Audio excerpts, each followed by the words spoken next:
Hey there, hope all is well. Back here today with some more RT News updates. And as you can tell from today's title, Pension Crisis Notification Letters, I'm going to be talking about the subject of pensions and retirements and things like that of what's happening in the news today.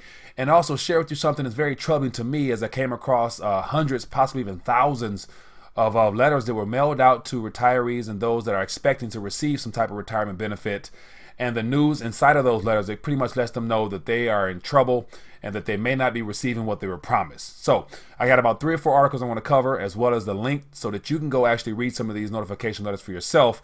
And perhaps you may know of someone that might have received one of these or a couple of these, because I believe that what I'm going to show you today is just the first round of letters that probably went out, which since then I'm sure there's been many more. So as always, if you're new to RTD, click the subscribe button for more RTD News updates, as well as interviews.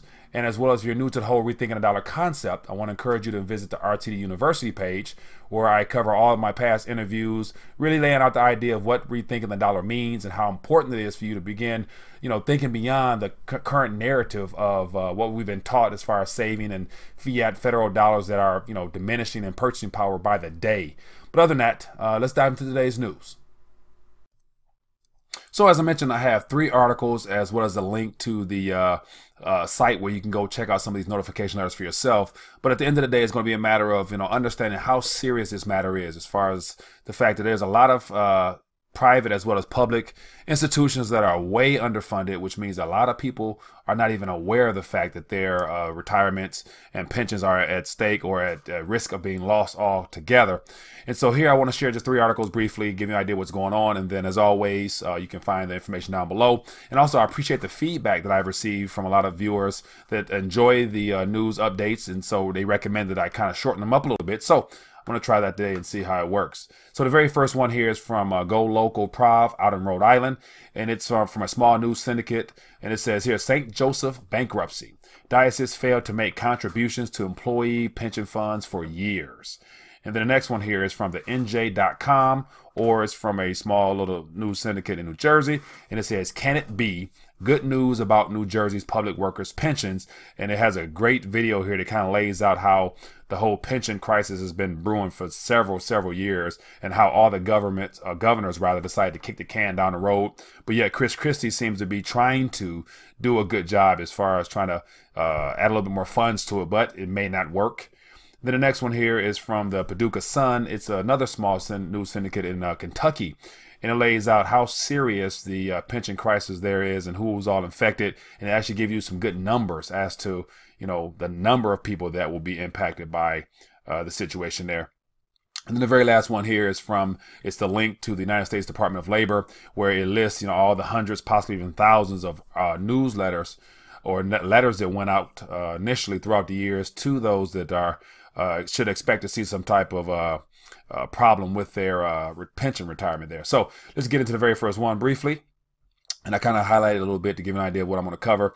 But I'll give you an idea of this small isolated event in the state of Rhode Island, how serious it is, I believe, for those that are impacted, but yet a good idea for what's happening around us and what could be for others that are expecting pensions as well. So it says here, the pension fund of St. Joe's Health Service was underfunded by the Diocese of Providence for many years prior to the sale of the hospital to Charter Care in 2014. It says unclear how many years from 2008 to 2014, but it says the bankruptcy of the pension fund impacts 2,800 people. Is the largest failure in Rhode Island history. And then it gives a little link where you can go to find out how bad things really are. And it says the Catholic Church and Diocese of Providence should be ashamed of themselves. And then it goes on to give you an idea of what the actual numbers are and how bad it really is there. But yet just the fact that it said it affects 2,800 people was something where I'm like, wow, that's a lot of people who are currently working and who are retired that will see some type of adjustment in payment, or, who knows how they're going to handle that there. But it's unfortunate news, but it's an isolated event, but gives you an idea of how serious this thing is really going to become. And if you're interested in reading more, feel free to read the link below. The next one here is from the NJ.com, and as I mentioned, it's a 2-minute video here that gives an idea of throughout the years how all the prior governors have deliberately avoided the idea of how bad the pensions were by contributing way far less than what was needed, and how as of recently Chris Christie is attempting to do some things, and it gives you an idea of what he's done here. But yet the most intriguing, I think, was the fact that they tried to incorporate the lottery system as an asset into the whole pension system in and of itself. And so in doing so, it boosted some of their numbers according to how they calculate whether or not it's funded or not, the pensions there.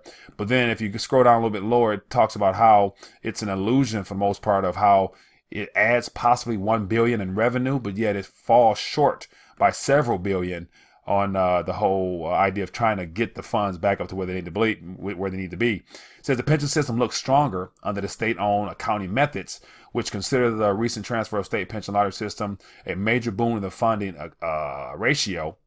It says Moody Investors Service likewise reported earlier this month that the transfer does not alter the burden of pensions on the state's credit profile. And so it says here the state lottery law guarantees that pensions will receive roughly $1 billion a year from ticket sales. It says the $1 billion revenue stream and a new law requiring the state make payments into the pension fund rather than close the fiscal year substantially reduce the possibility of large holdbacks of pension payments. And then it says here the New Jersey will take a 60% of the pension payment in the fiscal year of 100% in 2023. So basically it's going to continue to increase regardless of the, the small contributions that are being made and the incorporation of the pension, of the lottery system into the pension. So, more details there if you're interested, but yeah, just goes to show they're attempting to make some effort at trying to fund things, but yet it doesn't really matter what they do. In my opinion, they're too far in the hole for it to actually really count at this point. So more information there if you're interested in reading below. Then the very last article here is from the Paducah Sun, and it talks about how serious the whole pension crisis in Kentucky is, and what really stood out was some of the numbers. And it says here, it's a question being asked. It says, how big is Kentucky's pension problem? It says big. It can be fairly called a crisis. It says the latest official reports put Kentucky's pension debt at $33 billion plus $6 billion for retiree health plans. It says the number will go up to at least $43 billion because of new, more conservative assumptions adopted by the Kentucky Retirement System plan this year. And it says about 500,000 people are impacted by this, of which 102 are actually retired and 135,000 are currently working and expecting some type of payout. And so it goes on to give more information as to how in depth and how bad it really is as far as the actual payments that's being received is about 20,000 or less. And yeah, so it's real detailed as far as how bad Kentucky is, but yet this is just one state. And the prior article was New Jersey, which is also bad. And then before that, it was one isolated event with the hospital.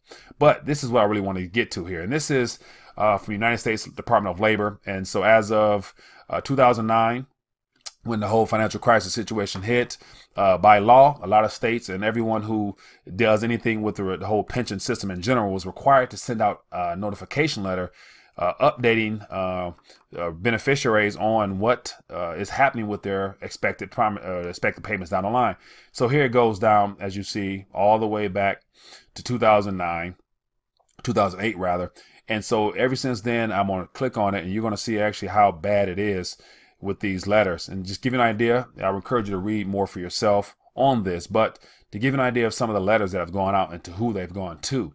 And so here we have the Building Materials Drivers Union Local 436 Pension Fund. We have IBEW Local Pension, Local 810, Local 88, Local 966, Local 966 in Spanish. We have the New Bedford Fishermen's Pension Plan.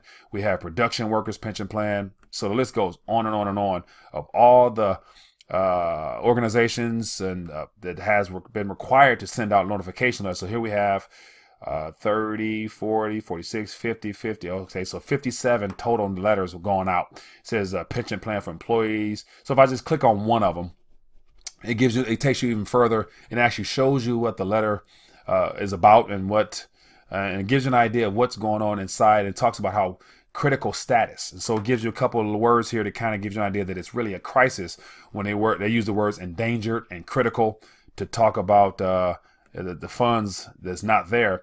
And they letters, range from 1 page to 2 to 3 pages long.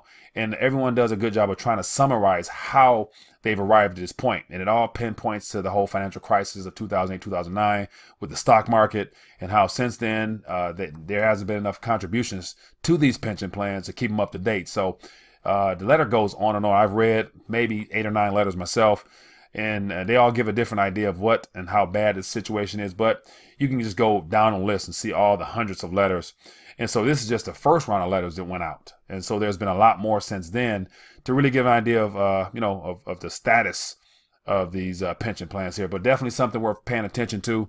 So I just wanted to bring this to your attention and let you know that there's a lot more about pensions that will not be covered mainstream. And I think these letters is a good indication of how bad it really is when you can actually read for yourself letters that were sent out to retirees as well as those currently working that, we should be alarmed. The fact that they may not be receiving what they're promised, and some of the recommendations in the letters is that they might cut back on payments, that there'll be no lump sum payouts and things like that. So they're attempting to inform people, but yet there's no real true solutions to how this is all going to be handled, other than the fact that there's a lot of promises that were made that will be reneged upon. So other than that, just a quick summary of what the pension crisis notification letters are, and I would love to hear your thoughts on this matter. Do you know of anyone that may have received one of these letters or received something of similar, and how are they taking it, how are they handling it, and whatnot? So definitely something near and dear to my heart, because I believe that this is just the beginning of what will be one of the most catastrophic events in modern day history, when all those receiving or expecting to receive pensions and retirement forms are disappointed at the fact that they won't receive what was promised to them. So other than that, hope all is well. Look forward to getting your comments and thoughts below. Look forward to bringing more news. Thanks.